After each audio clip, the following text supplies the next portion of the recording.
जितेंद्र प्रसाद।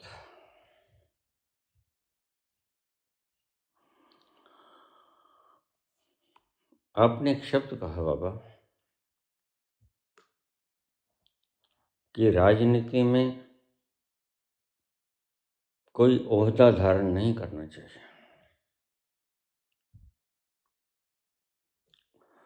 उसका आंतरिक कारण बताने की कृपा करेंगे। क्या है रहस्य? क्योंकि आप बिना कारण के तो बोलते नहीं। अगर बोला है तो अवश्य ही इसमें कोई ना कोई रहस्य होगा।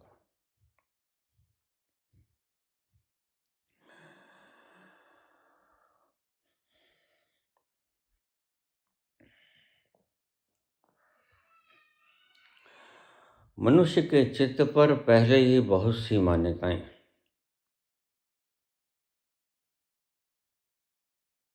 इसलिए चित्त इतना भारी रहता है हर वक्त। चित्त हल्का नहीं होता।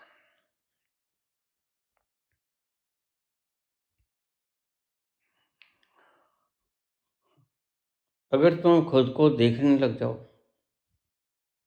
तो पाओगे विशाल बोझा मान्यताओं का आपके सिर के ऊपर है। और यह इतना बड़ा बोझा है जितना आपके शरीर का भार नहीं है। इतनी बड़ी पोटली आपने अपने सर के ऊपर उठा रखी है जिसे आप सहन नहीं कर सकते। इसे सहन न करने के कारण ही तुम दुखी हो। इसलिए मुझसे पूछ लेते हो कि बाबा मैं दुखी हूं क्यों। और बहुत से लोग तो कह देते हैं बाबा सब कुछ है लेकिन फिर भी दुखी हैं। दुखी हो अपनी मान्यताओं के बोझ के कारण।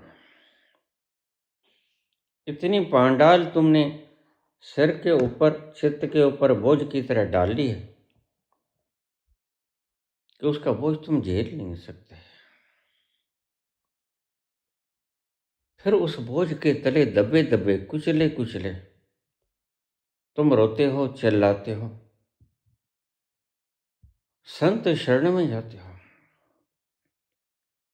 और आगे संत भी अगर गड़बड़ घोटाला मिल जाए फिर तो और भी बुरा हो जाता है।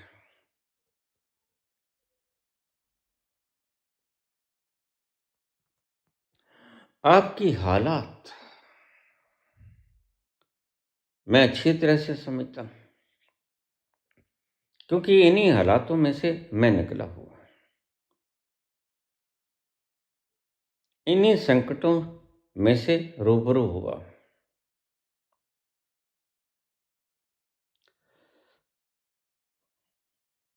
ये सब मान्यताएं तुमने थोप रखी और मैं रोज बोलता हूं ये मन मैं हूं, विचार मैं हूं, मेरे विचार हैं। मेरे विचार किसने चुरा लिया? ये भावनाएं मैं हूं। शरीर मैं हूं, ये खोल मैं हूं, और बाहर के कमाए हुए पदार्थ भी मैं हूं। ये मैं का इतना बड़ा बोझा तुम्हें जीने नहीं देता। फिर या तो तुम सारी उम्र इस बोझ रूपी गट्ठड़ को सिर के ऊपर उठाए उठाए, चित्त के ऊपर बोझ उठाए उठाए दुखी होते रहोगे, चिल्लाते रहोगे, चीखते रहोगे, लेकिन सुनने वाला भी आगे उतना ही दुखी है। जैसे एक पानी से भरा हुआ तालाब अपने भार को हल्का करने के लिए दूसरे तालाब को पानी ट्रांसफर करना चाहता है और पाता है कि वह भी भरा हुआ है, तो फिर तालाब अपने गंदे पानी को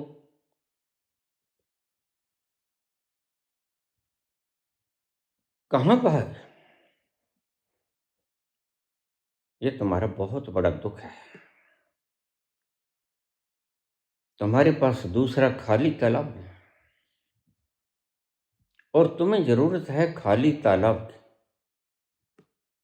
खाली तालाब वो होता है जिसके भीतर ना कोई वासना बचे, ना विचार बचा, न जीने की तमन्ना बची। वह शून्य हो गया और वह गड्ढे की तरह हो गया, और गड्ढा भी इतना विशाल कि उसमें संसार का सारा, सागर का सारा पानी अगस्त की तरह वो पी जाएगा और जरा भी पता नहीं लगने देगा। इसलिए अगस्त जैसे गुरु इस धरती पर बामुश्किल पैदा होता है।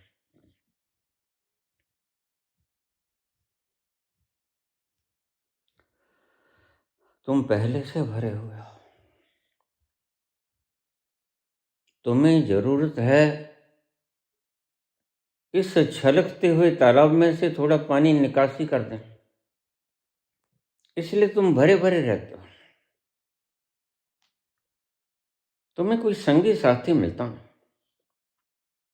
इसलिए तुम शादी करते हो और तुम्हें इसका कारण भी नहीं पता होता। मैं तुम्हें आज कारण बता देता हूँ। तुम हल्का होना चाहते हो,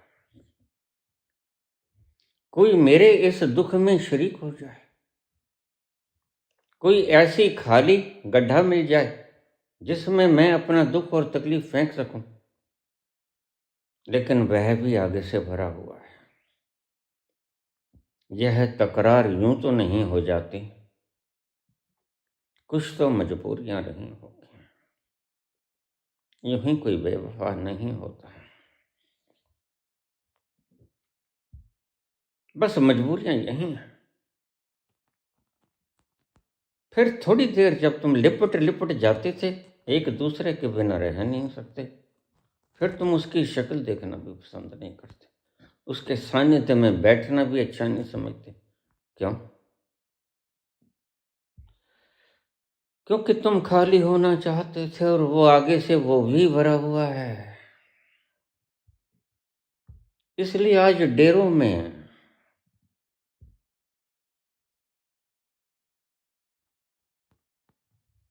आध्यात्मिक केंद्र में मनुष्य जाता है किसी और नियत से, पाता है सब मैं से भरे पड़े, खाली कोई है ही नहीं। फिर तुम्हें चैन नहीं मिलता और तुम चैन ही तो लेने गए थे।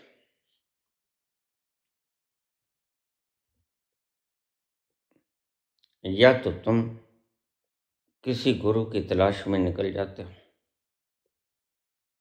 किसी खाली गड्ढे की तलाश में निकल जाते हो। तुमने देखा दुख के क्षणों में तुम किसी न किसी के पास जाते हो अपनी व्यथा कहने, क्योंकि तुम्हारा पानी ओवरफ्लो हो गया, सर के ऊपर से गुजर गया। और आगे जो सुनने वाला है, अगर वो आपकी बात को सुन ले तो आपको बड़ा अच्छा लगता है।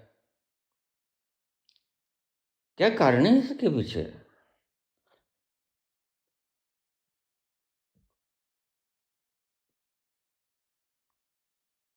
कारण है कि वह आपके भरे हुए तालाब के पानी को थोड़ा सा हल्का कर देता है, तुम्हें राहत महसूस होती है।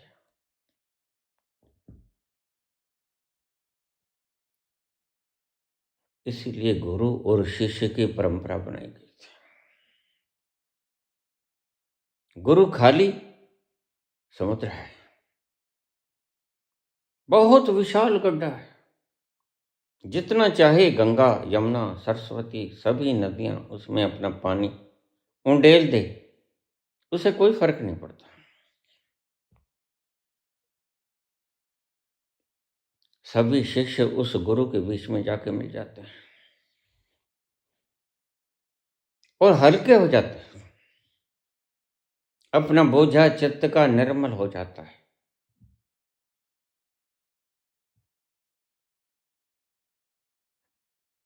इसलिए भगवान राम ने कहा, मुझे वो अच्छा लगता है जो निर्मल चित्त होता है। यानी भार रहित चित्त मुझे अच्छा लगता है।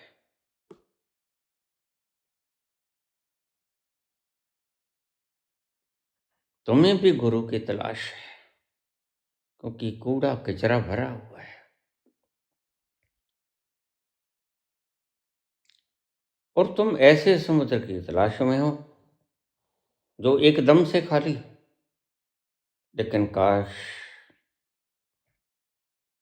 आज के गुरु तो पहले से भरे पड़े हैं, ज्ञान से भरे हुए हैं, आईएएस की कोचिंग से भरे हुए हैं। दुनिया भर का सब सामान कूड़ा करकट स्टोर की तरह इनमें भरा पड़ा है। इसलिए मैं पहले कहा कि अजामिल की कथा जिस दिन आध्यात्मिक वार्ता इन सर लोगों ने करनी शुरू कर दी, उस दिन समझ लेना कि आध्यात्मिकता का बेड़ा गर्क हो गया। उसका ये कारण था, पहले से ही इतनी सूचनाएं रखने वाले न्यूरॉन्स, 86 अरब न्यूरॉन्स होते हैं हमारे। 86 अरब न्यूरॉन्स में कितना कूड़ा भरा होगा, हिसाब लगा लो। पहले से ही भरे पड़े हैं। और तुम तलाश हो किसी ऐसे व्यक्ति की जो खाली गड्ढा हो, जिसमें तुम्हारे समुद्र का पानी समा जाए। सूरज को धरती तर से, धरती को चंद्रमा, धरती को चंद्रमा, सूरज को धरती तर से,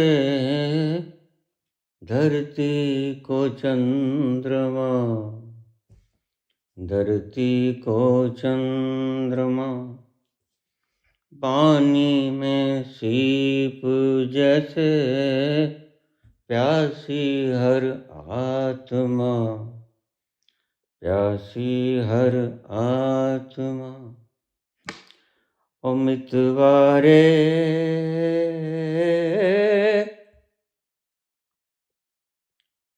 पानी में सीप जैसे प्यासी हर आत्मा, बूंद छिपे किस बादल में, बूंद छिपे किस बादल में, कोई जाने ना। ओहरे ताल मिले नदी के जल में, नदी मिले सागर में, सागर मिले कौन से जल में, कोई जाने ना। ओहरे ताल मिले नदी के जल में।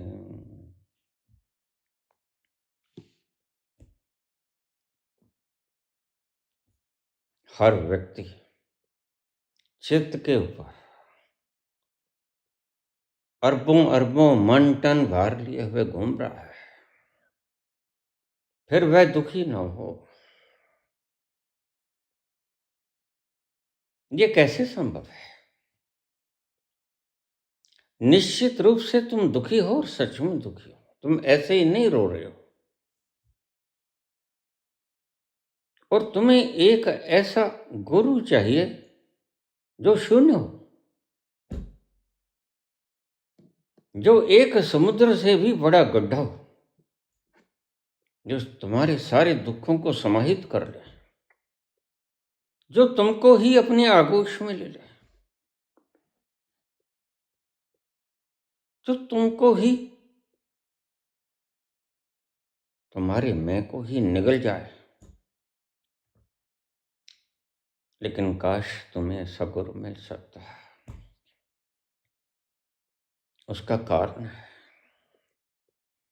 तुम गुरु को ढूंढते हो अपनी कही सुनी पड़ी मान्यताओं के ढंग से, जबकि गुरु ऐसे नहीं मिलता। तुम कहोगे गुरु के सिर के ऊपर तो मोर मुकुट चाहिए। मैंने तुलसीदास को मूर्ख इसलिए थोड़ा, मैं जानता हूं बोलने से पहले मैंने क्या कहना।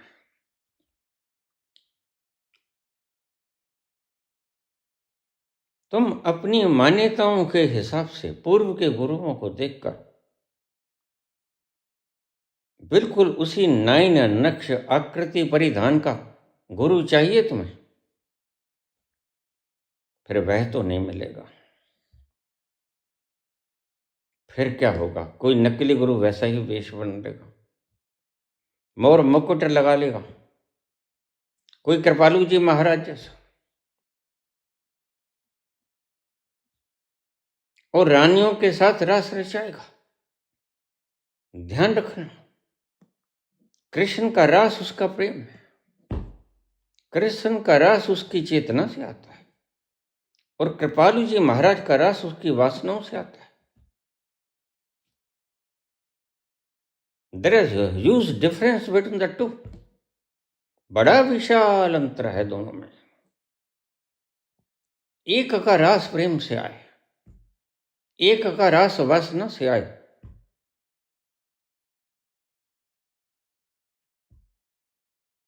लेकिन क्या करो, तुम्हारी मान्यताएं तुम्हें छोड़ती नहीं, या ऐसा समझ लो कि तुम मान्यताओं को छोड़ना नहीं चाहते। जब गुरु तुम्हारी मान्यताओं को तोड़ता है तो तुम्हें लगता है कि मैं मरा, इसने मेरा नुकसान कर दिया। बिल्कुल ठीक है, लगता है। जो दांत दुख रहा है, डेंटिस्ट अगर उसको निकाल दे तो तुम्हें लगता है कि इसने मेरा दांत निकाल दिया।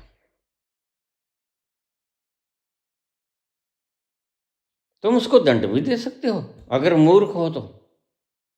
अगर समझदार हो तो तुम कहोगे अच्छा हुआ, व्याधि से छुटकारा हुआ, दर्द कर रहा था, रात को चैन की नींद तो सोएंगे। जो गुरु तुम्हारे ऊपर तुम्हारे व्यर्थ के लादे हुए गंदगी के ढेर को हटाना चाहता है, उसे तुम गालियां निकालते हो, उसे तुम सूली के ऊपर टांग देते हो, जहर पिला देते हो, सोक्रेटिस की तरह, मंसूर की तरह हाथ पांव काट देते हो, मीरा की तरह प्याला पिला देते हो जहर का।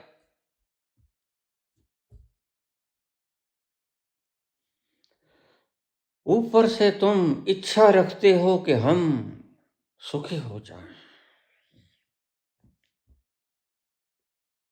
काम करते हो दुखी होने का, इच्छाएं रखते हो सुखी होने की। How it can be possible, यह कैसे संभव हो सकता है? जैसा कर्म करेगा वैसे फल देगा भगवान।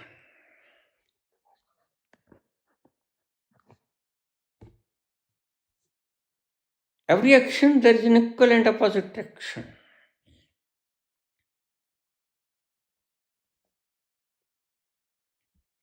तुम्हें पता ही नहीं होता, बूंद छिपी किस बादल में, बूंद छिपी किस बादल में, कोई जाने ना हो रे, ताल मिले नदी के जल में,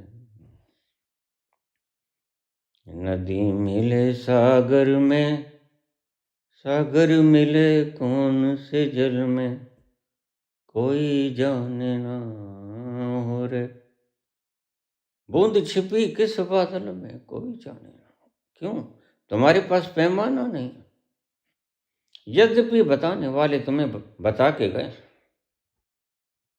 लेकिन तुम हो कि तुम्हारे सिर के ऊपर जूं भी नहीं सरकती।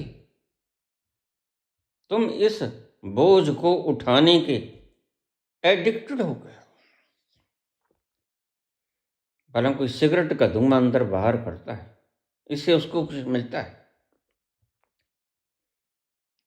हमारे फेफड़े, हमारे लंग्स ऑक्सीजन को अधिग्रहण करने के लिए बनाए परमात्मा ने, लेकिन हम अगर निकोटीन के सेट, जहर, धुआं फेफड़ों को पिलाएगा तो वह एडिक्टेड हो जाएगा, इसलिए बार बार तलब उठेगी। और तुम जानते भी नहीं होगे कि यह धुआं तुम्हें मारेगा, यह कैंसराइटिस करेगा, अनेकों प्रकार की व्याधियां उत्पन्न करेगा।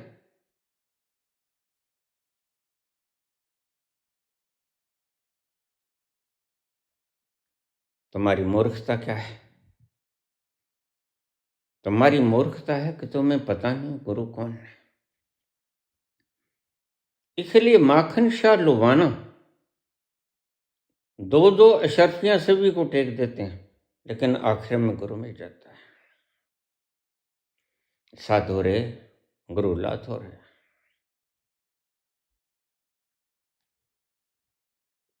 गुरु तेग बहादुर कहते हैं, सुखे सो तो दे में दो।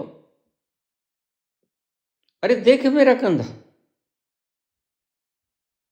तेरे जहाज का बोझा उठाए उठाए यह फौलादी शरीर जख्मी हो गया है। देख कैसे घाव रिस रहा है। माखन शाह लुबाना चरण में कर पड़ा, जार जार रोने लगा। प्रभु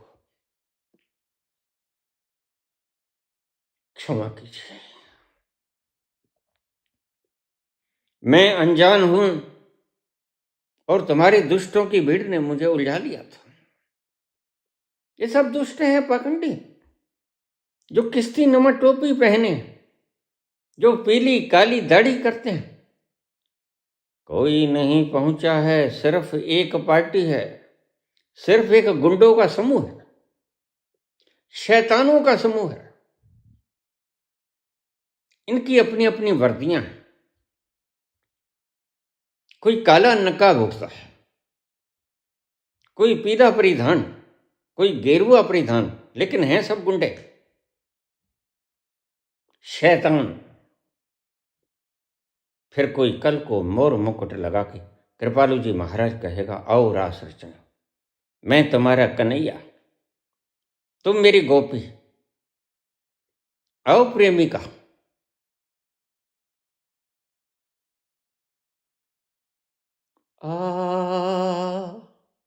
लग जा गले दिलरुबा, लग जा गले दिलरुबा। और तुम इस सर्कस को ही असली समझोगे। तुम समझो कि हाँ यही भगवान है, वह तुम्हारा शोषण करेगा।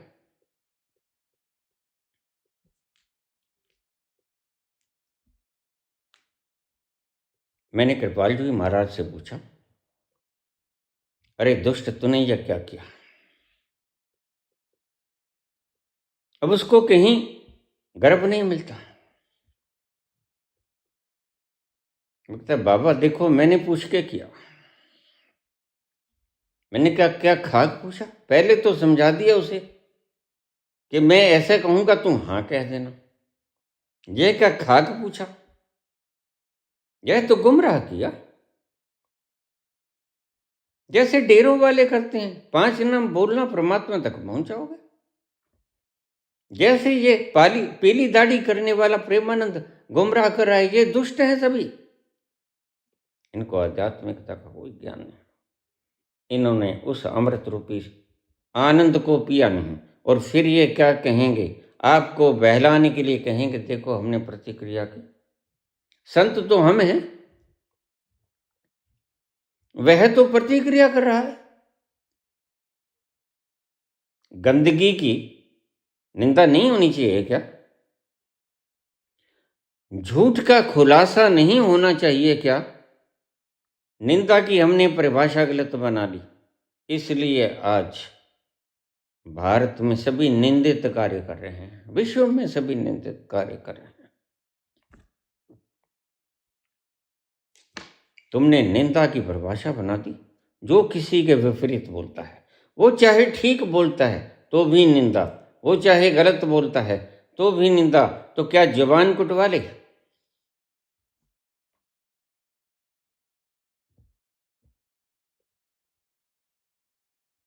तुम्हें पता ही नहीं परमात्मा की खोज कैसे की जाती है, उसका लक्षण क्या होता है, उसमें तुम्हारा कसूर भी नहीं। लाख कृष्ण बता के गए, अमानित्वम, दंभित्वम, हिंसा, शांतिरार्जवम, आचार्यो उपासनम, शौचम, स्थैर्यम, आत्म विनक्रह। अब लक्षण बता तो गए, लेकिन मुश्किलात कहाँ आती है? मुश्किलात आती है संस्कृत में बोल गए। आज की सरल भाषा, दैनिक उपयोग में लाने वाली भाषा संस्कृत है नहीं। इसलिए बड़े बड़े शंकराचार्य संस्कृत बोल के तुम्हारे दिमाग को हिप्नोटाइज कर लेते हैं। कोई अंग्रेजी बोलने वाला व्यक्ति मिल जाए, तुम कहते हो बहुत अच्छा है, यह तो पहुंचा हुआ होगा। कहां पहुंचा हुआ होगा भाई? नरक तक पहुंचा है। इसका थोबड़ा देखो, इसके भीतर से उठती हुई कराहट देखो, यह भी तड़प रहा है उस परमात्मा के लिए। सिर्फ कंगाल ही नहीं, राजा सम्राट भी तड़पते हैं उस रस की एक बूंद के लिए। तुम भ्रांति में मत रहना। कौन नहीं तरसता? फकीर नहीं तरसता। फकीर नहीं तरसता, क्योंकि फकीर तो उस समुद्र में छलांग लगा देता है।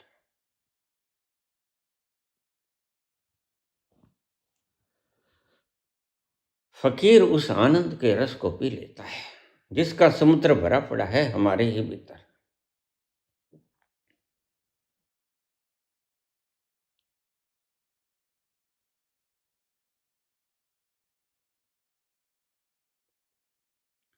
जो सुख पायो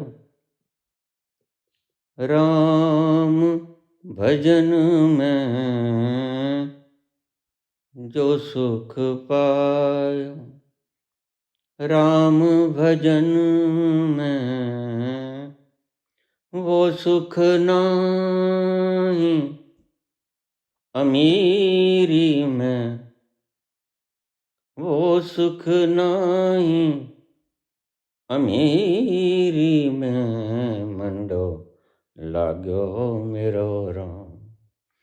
फकीरी में, फकीरी में, मंडो लाग्यो मेरो राम। तुम अपना नाम फकीर चंद रख सकते हो? फकीर होना बड़ी मुश्किल बात है। फकीर होना तो अपने इस गट्ठड़ को फेंक देना है जिसके कारण तुम दुखी हो, वो जैसे परेशान।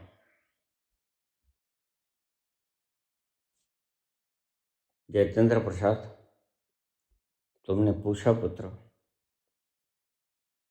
कि आपने कहा राजनीति में प्रवेश मत कर देना। मैप बनाने का कोई हर्ज नहीं। जब तंत्र बिगड़ जाता है तो आप सुझाव दे सकते हो कि ऐसे कर लो, ठीक हो जाएगा। लेकिन राजगद्दियों पर मलकर बैठ जाना फेविकोल लगा के, यह मूर्खता की निशानी है। इसका मतलब तुम्हें कहीं और मिला नहीं। मैं शराब नहीं पीता, मैं शराब नहीं पीता, छोटी छोटी बच्चियों का खून पीता।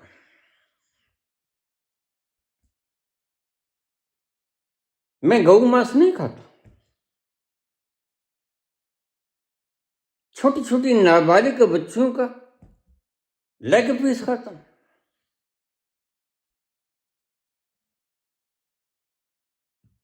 मुझे अच्छा लगता है छोटी छोटी बच्चियों की चीत्कार सुनना, कराहती हुई छोटी छोटी बच्चियों की चीत्कार सुनना मुझे अच्छा लगता है।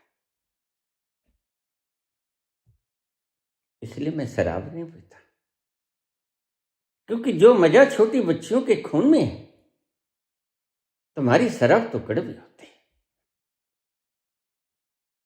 छोटी छोटी बच्चियों के खून बड़े शानदार नमकीन होते हैं। ये परमात्मा ने बनाए ही हमारे लिए हैं, राजनीतिज्ञों के लिए हैं, बड़े बड़े अमीर लोगों के लिए हैं, बड़े बड़े इंडस्ट्रियलिस्ट के लिए हैं। इसलिए मैं शराब नहीं पीता, मैं मांस भी नहीं खाता, मैं बकरीद क्यों बकरे को हलाल नहीं करता, मैं गौ मांस भी नहीं खाता। मैं हिंदू हूं, सनातनी हूं और पक्का सनातनी हूं। लेकिन छोटी बच्चियों का अंग काट के उनको मुर्गे की तरह उबाल कर तड़का लगा के मैं वो खाता हूं। मुझे दर्द से कराती हुई चीखें अच्छी लगती हैं।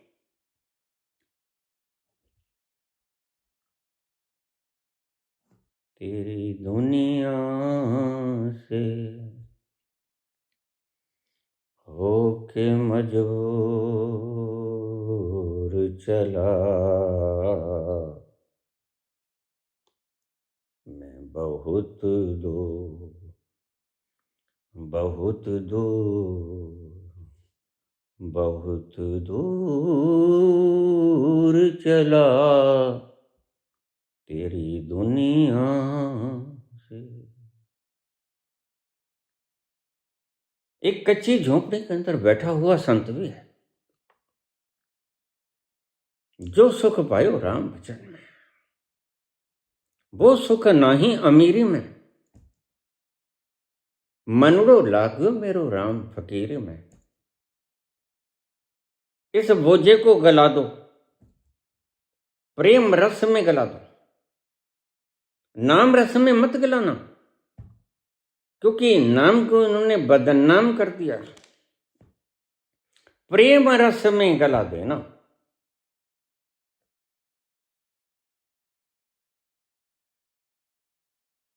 तुम्हारी खाक भी ना बचे उस परवाने की तरह जो शमा में जलकर नेस्त नाबूद हो जाता है।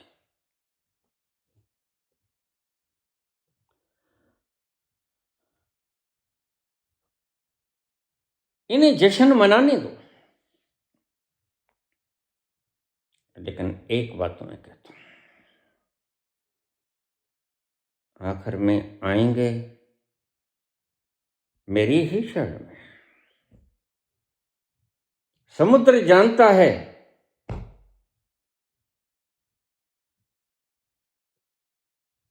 ये नदियां, ये ताल, ये सब मेरे में आखिर में मुझ में आके मिल जाएंगे। कहां जाएंगे? और कोई रास्ता ही नहीं। समुद्र से भली भांति जानता है, इसलिए समुद्र कहीं नहीं जाता। कुआं जानता है जब व्यक्ति पैसा होगा मेरे पास आ जाएगा, तो मुझे चल के जाने की क्या आवश्यकता है किसी के पास।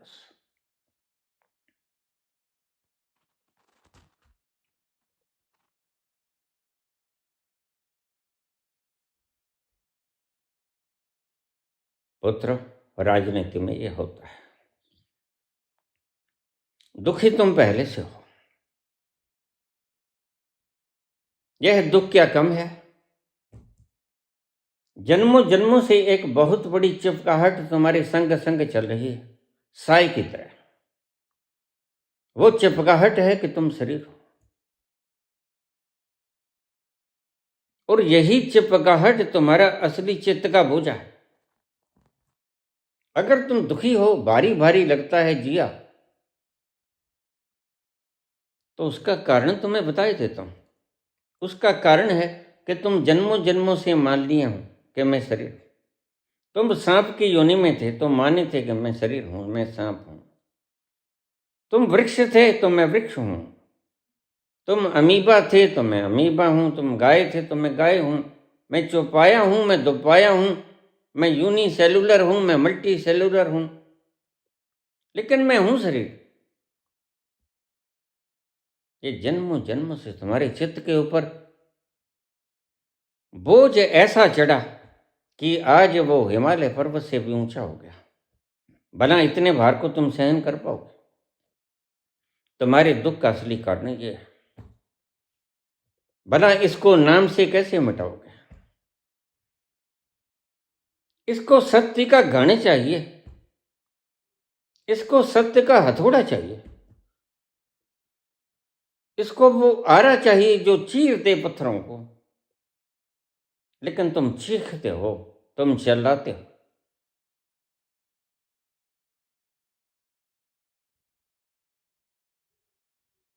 तुम्हारा अहंकार जब टूट जाए तो तुम बड़े चीखते हो, बड़े चिल्लाते हो, कोर्ट में पहुंच जाते हो। इसने मेरा अपमान कर दिया, इसने मेरी भावनाओं को त्रस्त कर दिया। कहां तक गर्क गया है इंसान?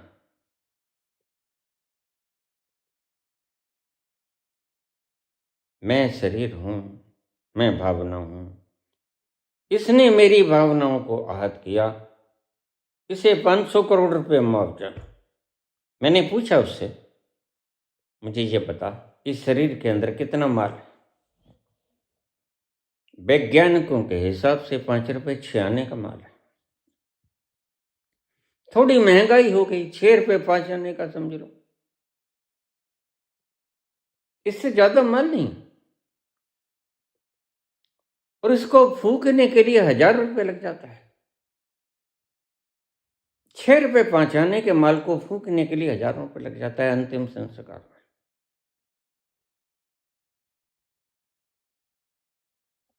समस्या तो भारी है। तुम्हारी समझ में आती होगी समस्या। तुम इस भार को दिन भर रात साथ साथ संग संग लिए फिरते हो, और इस जन्म में नहीं, सोते हुए भी तुम्हारे पास होता है ये भार। इस गट्ठड़ को तुम सदा ही अपने सर पर रखते हो और अगले जन्म में भी साथ ले जाते हो। ये भार बना ही रहेगा। फिर इसको तोड़ा कैसे जाए? इसको पटका कैसे जाए? प्रेम रस के द्वारा। प्रेम रस तुम्हारे गुरुओं के द्वारा दिए गए सब मार्गों को छोड़ दो, क्योंकि परमात्मा तक पहुंचने का कोई मार्ग नहीं होता।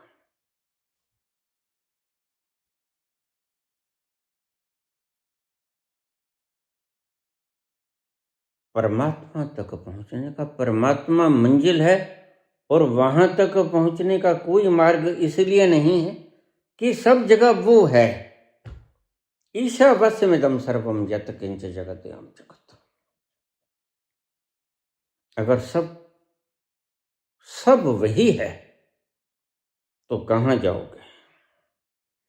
परमात्मा तक पहुंचने के लिए यात्रा क्यों करोगे? जब वह ओमनी प्रेजेंट है तो जाओगे कहां?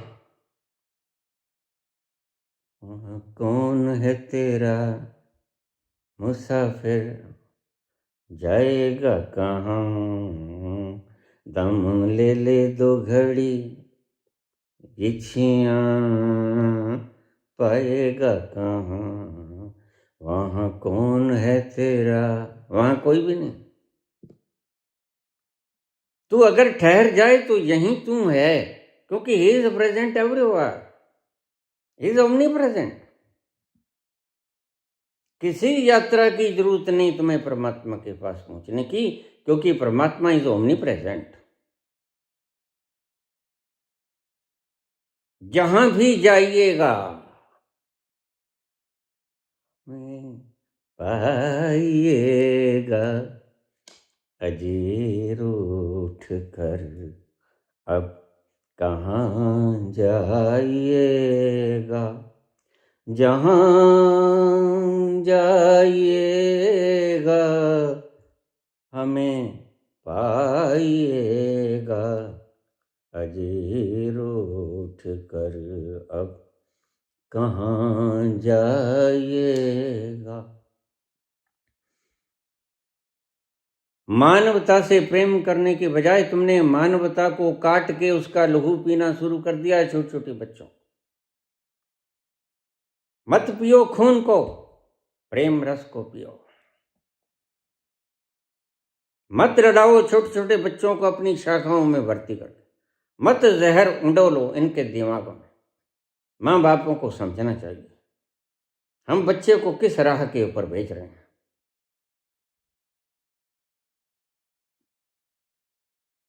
जब गुलामी थी तो तुम में से कोई बाहर नहीं आया, और अब हम आजाद हैं और इन्हीं लोगों ने हमें गुलाम बना रखा है। अब तुम इन्हीं के शिविरों में भर्ती कराती हो अपने बच्चों को। थोड़ा सोचिएगा, ठहर के सोचिएगा। कोई जल्दबाजी नहीं, अपने बच्चों को वापस बुला लो। ये नफरतबाजों के, शैतानों के गिरोह हैं। इनको पोषण मत दो, इनको ताकत मत दो। ये ऐसा ही जहर फैलाएंगे, तुम देख रहे हो। बस एक व्यक्ति रिश्वत दे के बच जाता है, उसके पास पैसा होता है।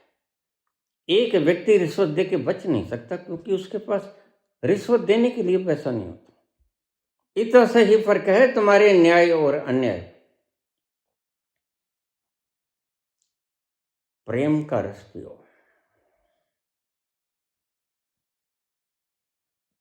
प्रेम का रस पियो।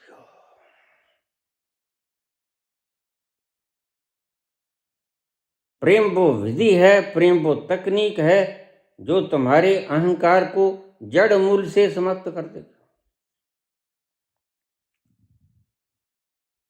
और फिर तुम हंसोगे, नाचोगे, गुनगुनाओगे। फिर तुम्हें कहीं आने जाने की जरूरत नहीं पड़ेगी। फिर कोई वासना ना बचेगी, कोई विचार ना बचेगा, ठहराव बचेगा, आनंद बचेगा, रस बचेगा।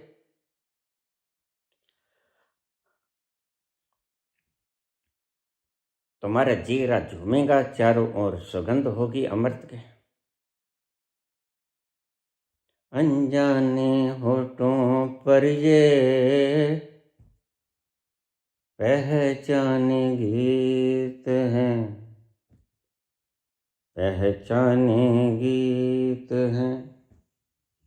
अनजाने होठों पर ये पहचाने गीत हैं, पहचाने गीत हैं।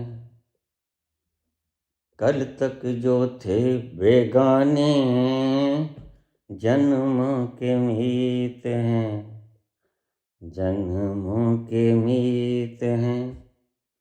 ओ मितवारे कल तक जो थे बेगाने जन्मों के मीत हैं। क्या होगा कौन से पल में कोई जाने ना।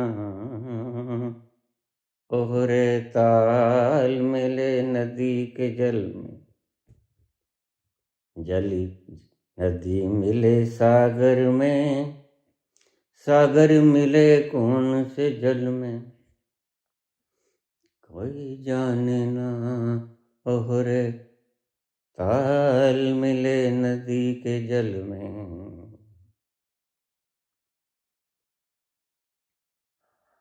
अनजाने होठों पर ये पहचाने गीत हैं, अनजाने होठों पर ये पहचाने गीत हैं, पहचाने गीत हैं। वह जिसके पास जाओगे वो अभी तुम्हें अनजान जैसा लगता है, लेकिन याद रखना वो तुम्हें खींचता है। क्यों? क्योंकि तुम उसके अंश हो। बूंद समुद्र का अंश हुआ करता है, वो तुम्हें खींचता है। इसलिए तुम गाहे बगाहे सोचते हो ये कौन है, ये कौन है जो मुझे खींच रहा है। सब कुछ होते हुए भी ये क्या है जिसकी कमी मुझे खल रही है। छोटी छोटी बच्चियों के रेप करके खून पी के भी मेरी आत्मा तृप्त नहीं हुई। मैं दौड़ता ही फिर रहा हूं। क्या है ऐसा जो गुम हो गया है, अभी मिला नहीं। सब कुछ तो है, लेकिन नहीं, सब कुछ नहीं है पुत्र। सभी कुछ नहीं। सभी कुछ तब होगा जब तुम इन अनजाने गीतों पर पहचाने गीत गाओगे। कल तक जो थे बेगाने, जन्मों के मीत हैं, जन्मों के मीत हैं। तुम्हें सदा ही लगता है कि कुछ खोए हुए हूं, सब कुछ पाकर भी मैं किसी चीज से वंचित हूं। वो क्या है? वो तुम्हारा अपना अंतस का प्रेम सतल है।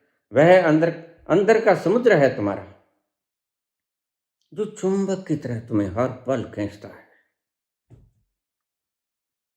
इसलिए प्रेम से बड़ा चुंबक कोई है नहीं। वह प्रेम का सागर है। अनजाने होठों पर ये पहचाने गीत हैं। ये गीत तो पहचाने हैं। यह आवाज अनंत नाद की तो कुछ पहचानी पहचानी लगती। कल तक जो थे बेगाने, जन्मों के मीत हैं, जन्मों के मीत हैं। मितवारे कल तक जो थे बेगाने, जन्मों के मीत हैं। ये तुम वहां जाकर पाओगे कि मैं ही बिछड़ गया था, बड़े शौक से सुन रहा था जमाना, हम ही खो गए दास्तां कहते कहते। वहां जाकर तुम्हें पता चलेगा कि वह कहीं नहीं गया, दादू दूजा को नहीं दूजी मन की ठोर। दादू दूजा को नहीं दूजी मन की दौड़, दौड़ मिटी संशय गया वस्तु ठोर की ठोर। वह वहीं मिलेगा जहां पर छोड़कर गए थे उसे, और वह लगातार खींचेगा तुम्हें। यही तुम्हारा दर्द है। तुम कुछ भी कर लो, लेकिन पुत्र शांति नहीं मिलेगी, और शांति ही तुम्हारा अंतिम ध्येय और लक्ष्य है। जब तक वह नहीं मिलेगी तुम तड़पोगे, चाहे बच्चियों का खून पो, चाहे बच्चियों से रेप करो, चाहे कुछ करो, चाहे सारे धरती का धन दौलत इकट्ठा करो, तुम्हें चैन नहीं मिलेगा, क्योंकि चैन परमात्मा है। चैन तो उसके पास जाना पड़ता है, प्यास बुझाने के लिए कुएं के पास जाना पड़ता है। अनजाने होठों पर ये पहचाने गीत हैं। वह तो सदा से पहचाना था, आज भूल गया। इसलिए संत कहते हैं, remember your self, who are you. कल तक जो थे बेगाने, जन्मों के मीत हैं। वो कभी खोया नहीं। जब तुम अमीबा थे, जब तुम पत्थर थे, जब तुम पेड़ थे, पौधे थे, यूनिसेलुलर थे, मल्टी सेलुलर थे, तो वह तो था, और वह तुम्हारे आंतरिक कोनों में विद्यमान था सदा।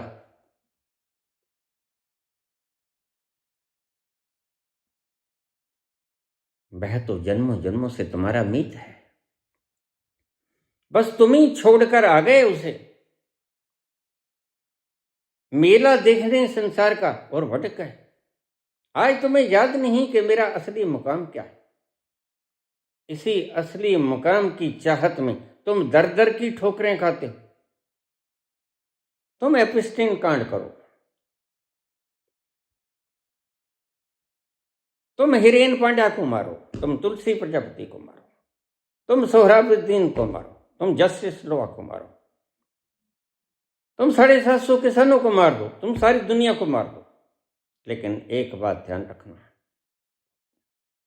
ना चैन मिला मुसोलिनी को, ना स्टालिन को, ना ही हिटलर को, ना ही तुम्हें मिलेगा। कल तक जो थे बेगाने,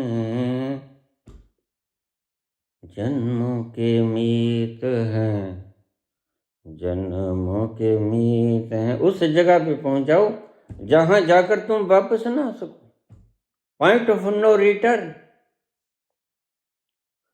मितवारे कल तक जो थे बेगाने जन्मों के मीत हैं, क्या होगा कौन से पल में, क्या होगा कौन से पल में, कोई जाने ना। और ताल मेरे नदी के जल में, नदी मिले सागर में, सागर मिले कौन से जल में, कोई जाने ना। और ताल मिले नदी के जल में, नदी मिले सागर में। पहले तुम बहुत कुछ थे, तुम शरीर थे, मन थे, विचार थे, भावनाएं थे, ये सब द्रव्य तुम्हारा था। ऊपर से तुमने आज एक लबादा और ओढ़ लिया।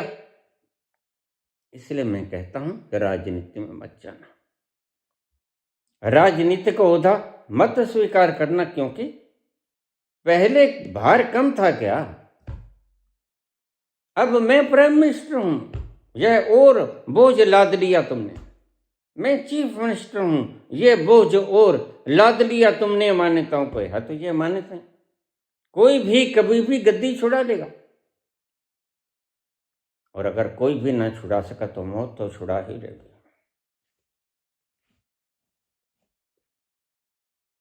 मौत तो एक दिन आएगी। न कर इतना तकब्बर, जहां एक रोज फानी तेरे से आला हो गुजरे, न कुछ बाकी निशानी, बेबीलोनिया में कब्र ढूंढ के दिखा दो सिकंदर का।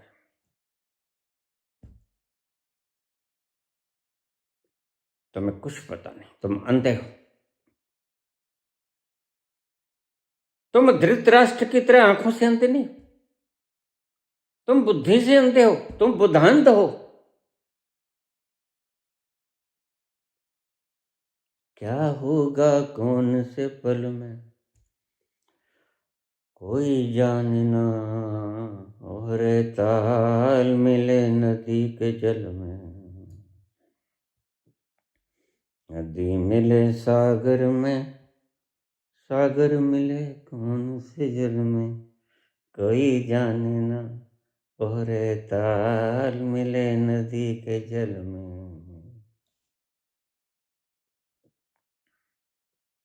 उस आनंद को पालो और गांठ में बांध लो, उसका रस उठाओ, उसका मजा चखो।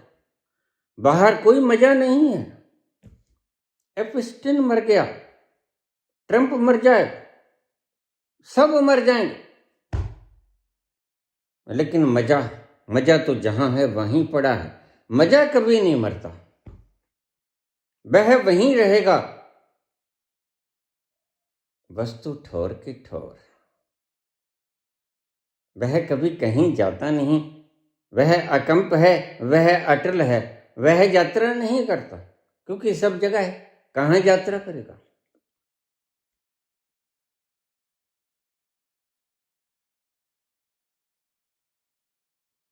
हीरो पायो गांठ गठियायो,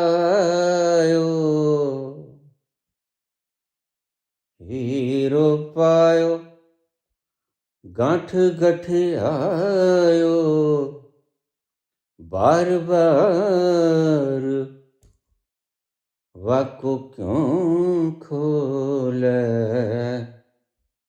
बार बार वाको क्यों खोले।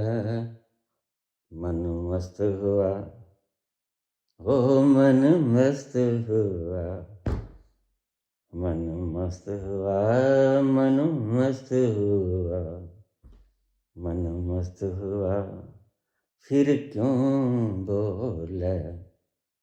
मन मस्त हुआ, फिर क्यों बोले। हंस पायो मान सरोवर, हंस पायो मान सरोवर, ताल तलैया, ताल तलैया, ताल तलैया क्यों डोले, क्यों भौंकता फिरता। संसार की इस गंदगी में बोझा उठाए हुए फेंक दो इसको और भार मुक्त हो जाओ। यही है मुक्ति, किसी नाम से मुक्ति नहीं होती। जोर न जुगती छुटे संसार,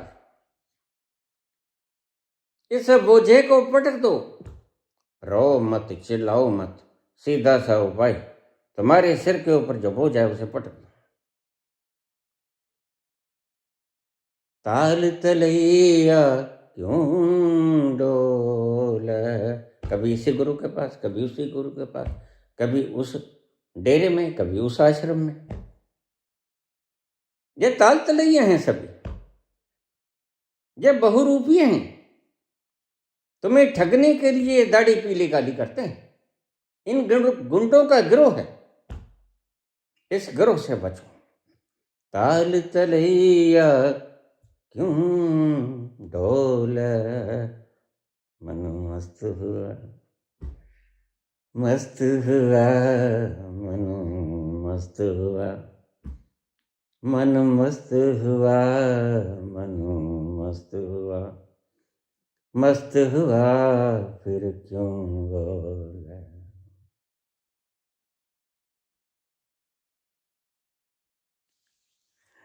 धन्यवाद।